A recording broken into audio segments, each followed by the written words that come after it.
이제부터 우리 뭘 할 거냐면 우리의 기획서를 보면은 이렇게 목록과 본문이 나란히 위치하게 되는 디자인을 우리가 하려고 하는 거예요.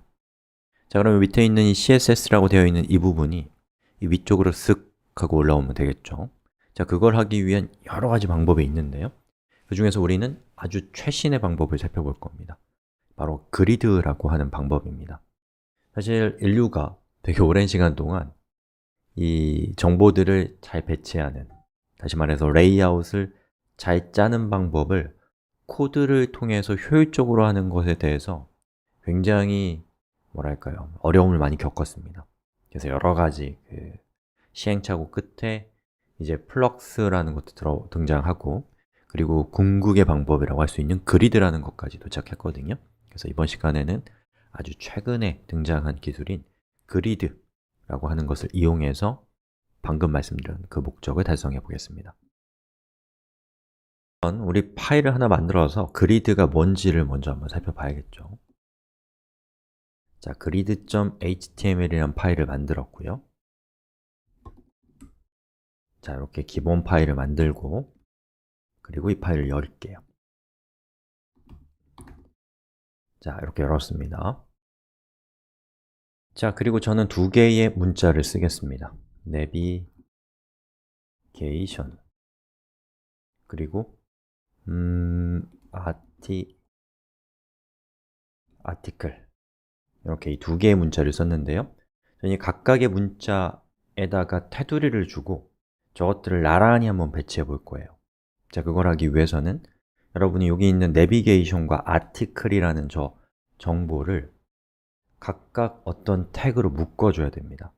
근데 우리는 지금 단지 디자인을 하기 위해서, 저것들을 나란히 배치시키기 위해서 필요한 태그를 사용하려고 하는 건데, 이런 경우에 우리가 여기에다가 예를 들면 h1 태그를 쓴다. 그럼 이거 조금 이상하지 않아요? 왜냐? h1 태그는 제목이라는 의미가 있거든요. 즉, 우리는 디자인이라는 목적을 위해서 어떠한 의미도 존재하지 않는 태그를 사용해야 될 때가 있습니다. 자, 그럴 때 사용하라고 존재하는 무생무치와 같은 태그가 바로 div라는 태그입니다. 디비전의 약자입니다. 그래서 div라고 하는 아무런 의미가 없고 단지 디자인의 용도로만 쓰는 태그를 이렇게 감싸주면 보시는 것처럼 내비게이션과 아티클이 이렇게 나오게 되죠. 그리고 이 div 태그는 기본적으로 블록 레벨 엘리먼트이기 때문에 화면 전체를 씁니다. 그래서 줄바꿈이 된 것이고요. 똑같은 목적으로 여러분이 사용하라고 고안되어 있는 태그 하나가 더 있는데 바로 span이라는 겁니다. span은 inline element예요.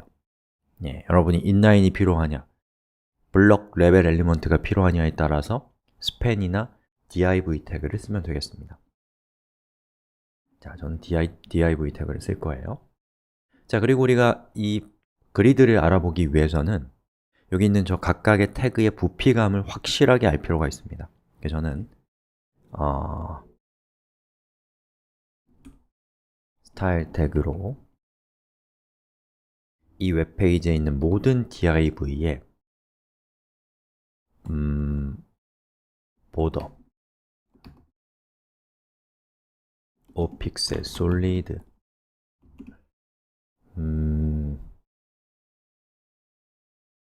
gray 이렇게 했습니다. 그럼 이제 부피감이 좀 더 명확해지겠죠. 자, 그럼 여기 있는 이 두 개의 내비게이션과 아티클이라고 하는 요소를 나란히 놓기 위해서 우리는 최신 방법인 그리드를 쓸 겁니다.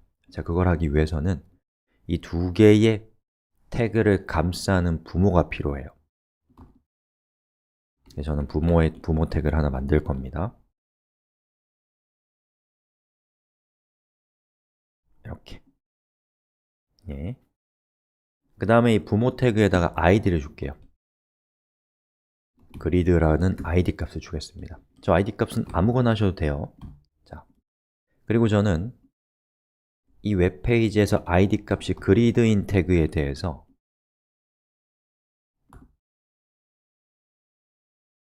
핑크를 주겠습니다. 예, 이렇게 하면 좀 더 구분이 되죠. 즉, 여러분이 이 두 개의 태그를 나란히 배치하고 싶거나 어떤 배치를 하고 싶으면 여러분은 그것을 감싸는 부모 태그가 필요합니다. 그래서 제가 바로 디자인의 목적만으로 이 div id는 그리드라는 태그를 만든 거예요. 자, 그럼 이제 준비가 끝났습니다. 어떻게 해야 되냐면 display 기억나세요? 블록 레벨 엘리먼트, inline 또는 none 이런 걸 통해서 어떤 태그가 표시되는 방법을 완전히 바꾸는 매우 중요한 속성이었습니다. 이 디스플레이 속성에 그리드라고 하는 속성을 쓰면 어떻게 되냐면 아무런 변화가 없습니다. 자, 그 다음에 이렇게 되죠. 하지만 그리드를 쓰고 그 다음에 그리드 대시 템플릿 그리고 우리는 내비게이션과 아티클이라는 것을 하나의 컬럼에 배치하고 싶잖아요. 그럼 여기서 컬럼스를 선택해서 여기에다가 첫 번째 컬럼은 내비게이션으로 하고 싶어요, 저는. 그러면 여기에다가 예를 들면 첫 번째 컬럼은 150픽셀 정도의 부피를 갖고 이 아티클이라고 하는 컬럼은 나머지 공간을 다 쓴다. 그러면 1fr이라고 합니다. 그럼 보시는 것처럼 이렇게 되고요. 이 상태에서 제가 이렇게 보면 보시는 것처럼 아티클 영역은 자동으로 커지고 내비게이션은 150픽셀이라고 하는 사이즈를 고정적으로 갖게 됩니다.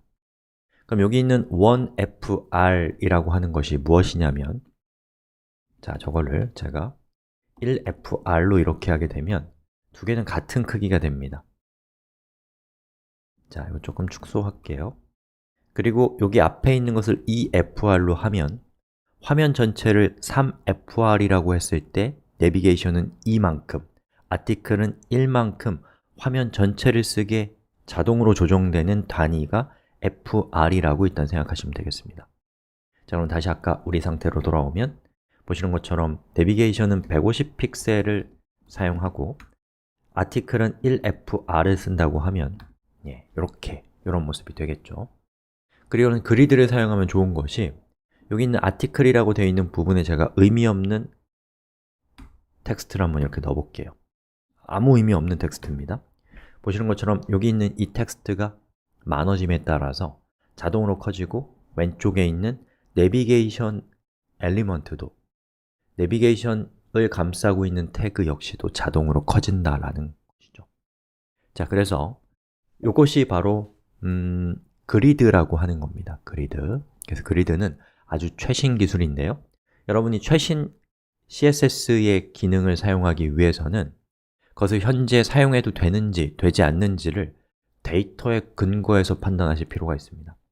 자, 그래서 제가 아주 유명한 사이트를 하나 소개해 드릴게요. caniuse.com이라는 사이트입니다.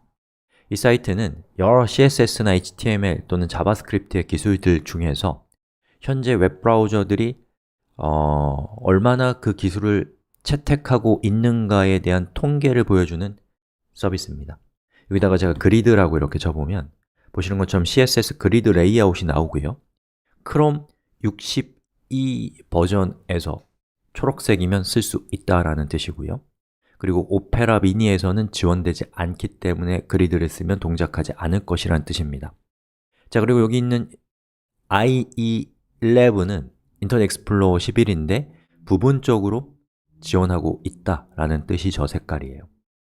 그리고 전 세계적으로는 현재 75%의 인구가 여러분이 그리드 기능을 사용했을 때 이것을 이용할 수 있다는 겁니다. 아주 유용하고 중요한 사이트이기 때문에 여러분들 꼭 기억해 두시기 바랍니다. 자, 그러면 이번 영상에서는 우리가 그리드를 어떻게 쓰면 되는지에 대해서 살펴봤고요. 다음 영상에서 우리가 그리드를 진짜로 우리의 웹사이트에 적용해서 레이아웃을 완성해 봅시다.